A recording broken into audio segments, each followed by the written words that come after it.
warahmatullahi wabarakatuh. Nama saya Mahda Citra Larasati, nomor NPM 34 dari Ekonomi 6A. Di sini saya akan melanjutkan micro-teaching pertemuan ketiga. Assalamualaikum warahmatullahi wabarakatuh. Waalaikumsalam. Di sini Ibu akan melanjutkan materi tentang kegiatan lingkup ruang observasi pasar. Nah, sebelumnya Ibu akan absen dulu ya, Nana. Iya. Yunita, Andri, Bimu, Dian, Feli. Feli ada? Nggak ada, Bu. Kenapa? Sakit. Oh, Feli sakit. Dwi, Bima, Iva, Rian. Itu siapa yang di sana namanya? Ibu lupa. Lina, Indri, Vira, Sayang.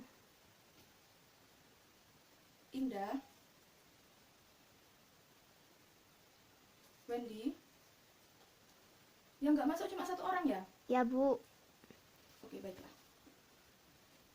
Nah, di sini sebelum Ibu menjelaskan, Ibu akan membuat kelompok dulu. Yang kelompok pertama dari deretan sebelah sini, Yunita, Andri, Bimo, dan Dian. Kelompok pertama ya. Dan yang kedua sebelahnya lagi, Feli. Oh, Feli nggak masuk. Dwi, Bima, Iva, sama Rian. Yang kelompok kedua.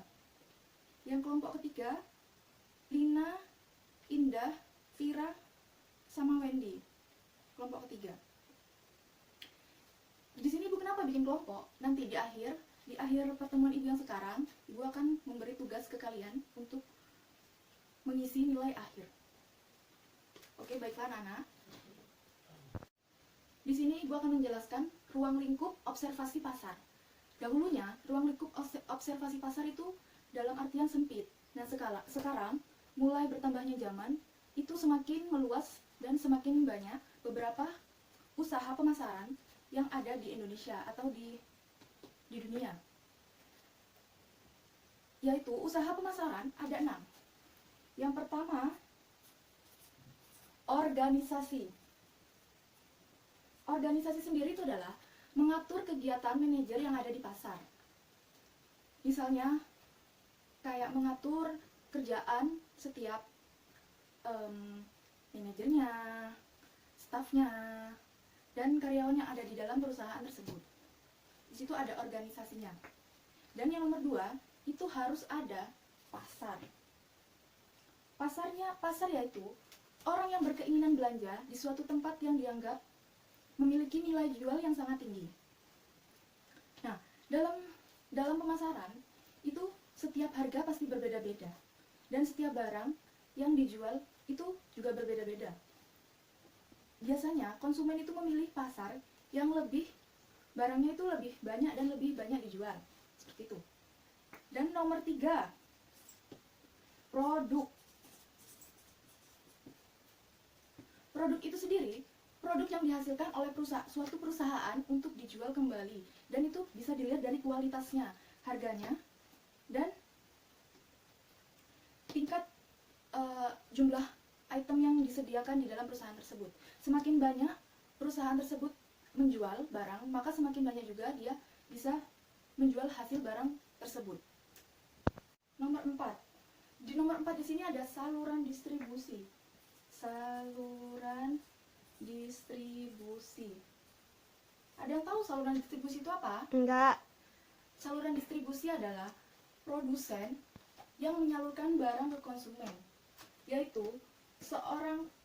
sebuah toko menjual barang ke customer atau konsumennya.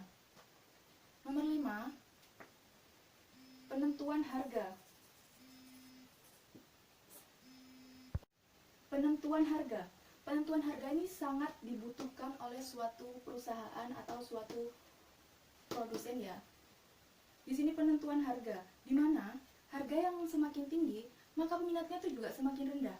Dan jika harganya semakin menurun, peminat konsumennya itu akan semakin banyak. Selanjutnya, nomor 6 yang terakhir, promosi. Promosi ini menjadi salah satu usaha suatu perusahaan untuk mempromosikan hasil produk yang dihasilkan. Hasil produk yang dihasilkan itu dipromosikan melalui seperti media, koran. Sekarang kan sudah pada zamannya Instagram, YouTube, seperti itu. Apa dimengerti anak-anak? Mengerti.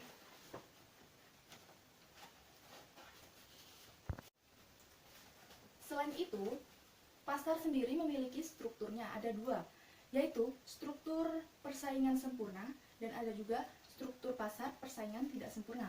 Di sini Bu akan menjelaskan struktur pasar persaingan sempurna terlebih dahulu.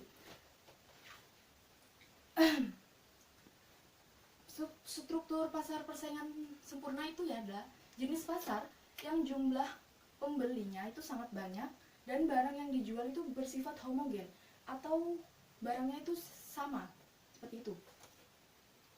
Dan pasar tidak sempurna itu ada 3 jenis. Yang pertama, pasti tahu, pasti kalian pernah dengar, yaitu pasar monopoli.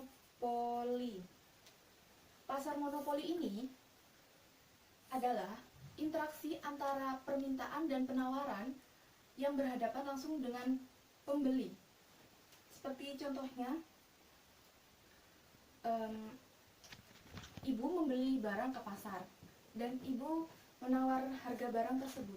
Ibu berhadapan langsung kepada penjualnya, seperti itu. Dan jika yang nomor 2 yaitu ada pasar monopolistik. Pasar monopolistik ini salah satu bentuk pasar di mana menghasilkan barang yang memiliki beberapa aspek tertentu. Jenis barangnya lebih banyak, seperti itu. Dan yang terakhir, pasar oligopoli.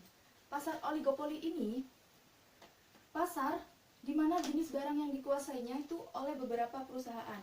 Jadi pasar oligopoli ini, perusahaan tersebut itu yang dijual itu barang yang sudah mereka kuasai. Seperti halnya contohnya pasar makanan. Nah, dia menguasai makanan, dia menjual makanan, seperti itu. Oke. Semua? Paham.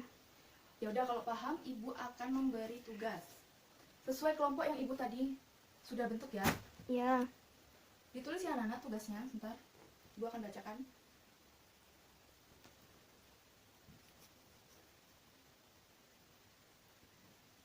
Nomor 1. Sebutkan ruang lingkup observasi pasar. Sebutkan ruang lingkup observasi pasar. Sudah? Sudah. Nomor 2. Sebutkan langkah-langkah dalam analisis pasar. Langkah-langkah dalam analisis pasar.